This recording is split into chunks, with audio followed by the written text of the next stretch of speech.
Hi there, folks. This is Levi Kuhn at Kuhn Truck and RV, your Class B and B Plus RV specialists. Please check out our website at truckandrv.com. That's truckandrv.com to view all of our inventory. And we'll put a direct link to this particular RV in the description below. If you follow that link, it's going to take you over to our website where you can see the pricing and the information on this unit. However, once this unit is sold, that link will be removed as this web page will no longer be live. We are a full-service dealer. We do offer warranty as well as financing. If you have any questions about that or this unit, please give us a call at 419-899-2020.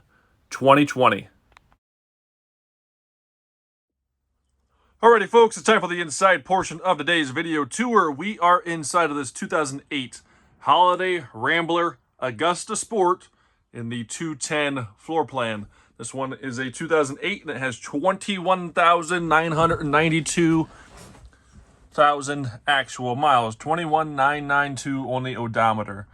As always, we're going to start at the front, then make our way towards the rear of the coach. We're then going to come back towards the front. Going to try to get you a few different angles so you get a feel for the overall space as well as the overall condition of this unit. Both front seats in the captain or cabin area up here are cloth. Both of those are still in very good condition. Coming back into the coach, we do have the dinette. The dinette is going to go down into a bed and sleep two people. The way that you're going to do that, you're going to pop the legs out for the table. The table is going to drop down, rest on the ledge there. Then you're going to rearrange your cushions to turn this into one bed. This bed measures 66 inches in length, 66 by 38 inches wide. 38 inches wide and 66 long. Side windows here, the back portion here, this handle, this slides forward, the back portion will open, that is screened. We do have some pretty decent size side windows here, so if somebody's traveling along with you, riding back here, they can see the beautiful countryside that we are so blessed to live in here in the United States of America. On the opposite side, we do have a Jackknife Sofa Bed. This is also going to sleep two people. This bed's going to measure, again, 66 inches in length, and it's going to measure 58 inches in width. This bed here, when it goes down, actually touches the dinette here, so you can use this kind of as two separate beds, or you can use it as one large bed. If you use it as one large bed, you're going to have the 66 inches in length plus the total width. 52 plus 38 is going to give you 90 inches in width. So you could sleep either direction. I'll put the couch down here in a few minutes and show you, give you a little better idea of that. Again, back portion slides towards the front and it is screened there. Storage overhead on both sides. I already showed you the passenger side. Here is the driver's side. Got a shower curtain in there. Books and manuals in the folder or bag there. Rooftop air conditioning unit. The controls for that are directly on the unit itself, located right here. This is kind of a split kitchen. We got a 110 outlet on the end there. That is GFCI protected. We've got a stack of drawers. We'll pull them all out. We have the stack of 3 drawers there. Dual basin or double basin kitchen sink. We do have the cutting board cover for each one of those. You can use these for cutting boards. You can also use them as shown here to cover up the sink to give you more counter space when you need it. A 2-burner cooktop. This does have tank heaters. I often find that tank heaters, people think that they can go out and camp in the Arctic conditions. That's not really the case from what my experience is. It is beneficial for the days where you say you're camping in the fall and it's 50 or 60 degrees during the day and you're dipping down below freezing. I find it beneficial in those instances, but I don't think that you want to take this out in sub-freezing temperatures and camp for an extended period of time in those sub-freezing temperatures. It's kind of the theory of the bridge ices before the road. You have constant airflow and movement underneath this coach with water lines and things like that laying on the floor of the coach, running along the floor. Example A, there's water lines laying on the floor. That floor is going to get cold, being that there is airflow underneath the coach. On the opposite side here, this is just more of a prep area. We've got a counter space here, nothing really on it, so you can kind of use that as for prep.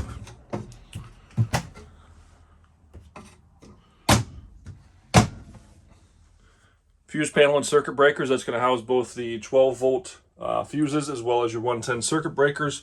Thermostat for the furnace located on the wall right there. This is one of the, I think they call it a half-time, but it's a convection/microwave oven. So you can bake in this since there is no oven. If you wanted to bake something in this, you're able to do that, as well as microwave. We have a nice sized Norcold 2-way refrigerator. This is going to operate on, propane gas or 110 volt electricity. In this model and almost all models that are 2-way, for the average Joe, you're just going to want to put it in auto mode. If you're plugged in or running the generator, its first choice is going to be that 110 source, which would be the generator or short cord. It's going to automatically select that for its power source. If you unplug or turn the generator off, its secondary power choice is going to be propane, at which point it will automatically switch itself over to propane. Nice large wardrobe here in the back corner. Got the rack up top to hang your clothes. A few more goodies that we left in here. Rods for the awning, and then these are just some tire covers and things. We don't have a need for them. If you don't want them, we can pitch them for you, or you can pitch them yourselves, but we thought maybe somebody would use those, so we left them in here. A couple more drawers, throw your socks, underwear, a few more goodies that we left in here for you. Some plug adapters for your shore power cords. We do have 2 light switches back here. One's going to be for the interior lights, one's going to be for the exterior lights. Again, this is a rear entry model unit. This is a wet style bath, so you're going to do your business and your showering all in one small room here. You can sit on the toilet, you can stand, either way you like to do so, but this is, you can see the trim here. This is a fiberglass drain pan here, so you want to do your showering here. There is a shower rod. It's going to be kind of hard for me to get up here. There's a shower rod. There we go. My camera's going to flip on me though. The curtain, as we've seen in the cabinet up there, you're going to pull that across the door. It's going to keep your water from getting out of this restroom. This is not really necessarily intended to be a stand here and take a 2-hour shower. This is more of a sponge bath or a quick shower type thing, as this is not really shower panel wall. You're going to want to keep it contained down to the lower portion of this shower. So it'd be better off to honestly sit or stand, but keep it tame. Don't get wild in here and shower for hours and just get everything soaking wet. There is a skylight up head, which you might have seen that. A dome style, gives you a little more headroom when you're standing in there. The battery disconnect is located right there. The noxious gas detector located there. Overall headroom in this unit. The roof of this unit, it's kind of hard to tell in the video here, but this does slope, which is beneficial because it's going to allow the rainwater and stuff to run off, snow, ice, everything to run off the roof of this thing. So it is kind of sloped or arched. So the highest point is going to be in the center. Obviously the lights and the air conditioning unit are lower than the ceiling, but the ceiling height here in the center is about 6 feet 3 1/4 inches. About 6 feet 3 1/4 inches right in the center. Again, that is going to taper down towards the outside. Where can you find an ocean with no water on a map? Here is what the bed looks like, the sofa bed down in the down configuration. I didn't put the table down, but you can get an idea of what it's going to look like. The table is going to drop in, so this is going to fill in with those cushions. And again, you can have a large bed here. There is no room to walk between here. This does make a large bed. Again, you can sleep 2 people over here and 2 people over here. Or if it's just 2 of you, you do have the option. You can sleep east to west. In this unit, you could sleep here across here as well. So kind of versatile here. You could sleep 4 people north to south. You could sleep 4 people east to west also. Just a couple different versatile options here for this bed setup in this unit. Finishing up here towards the front, we have our monitor panel. We have our gauges here. Hold in one of these buttons. It's going to light up our gauge. We do have an electric water heater as well as the gas water heater, so you can use either one of those. This is just a blank. Some of these floor plans did have a slide out. This one does not, so that's just a blank. There's no switch there. Our water pump switch, and then the remote start for our Onan 4K gasoline generator is showing 63 hours on it. In this compartment over here, we have our DVD player. We have a 19-inch flat screen TV. Storage on this side. Again, this is the Chevy 3500 chassis. We have just under 22,000 miles on this, 21,992. Power windows, locks, tilt cruise, power heated mirrors, CD player. Overall on this thing, I'm going to rate this thing about a 9 out of 10. Exterior is in pretty good shape. Interior cleaned up very well. Minimal damage, minimal wear and tear. Nice overall all clean unit. I'm going to call this a 9 out of 10. If you have any questions on this one, give us a call at Kuhn Truck and RV, the best little RV dealer around since 1976. Alrighty folks, we're going to run on the outside of this holiday Rambler Augusta. We are 23 feet from bumper to bumper. We have 6 brand new tires, a 10-foot awning. This does sit on the Chevy 3500 chassis. It is powered by the 6-liter Vortec V8 engine. Paint shined up very nicely on the cab up front here. Stripes are still in pretty good shape for the most part. Fiberglass body still has a little bit of a shine to it. Again, stripes are pretty decent. You can see some small cracking starting to start there. If you get up close with the camera, the further you step back, obviously, they're pretty minimal.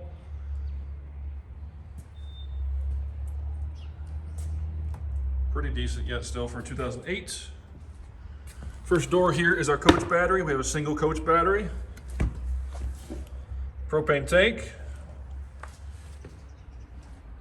a couple of exterior outlets, vent for the propane furnace, a small storage compartment. Be nice for storing some tools in that one. Vent for our vent for our refrigerator, excuse me. We do have a side light up there, porch light.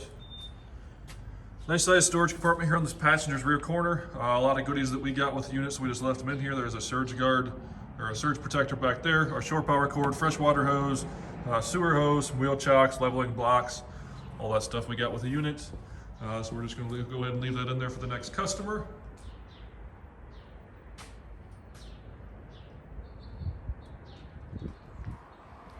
This is a rear entry model. Bottom step here flips down. When you're traveling, you can flip that up for storage. We do have the tow package hitched down there. 7-way trailer plug. Spare tire mounted on the rear. Do have a backup camera located up there.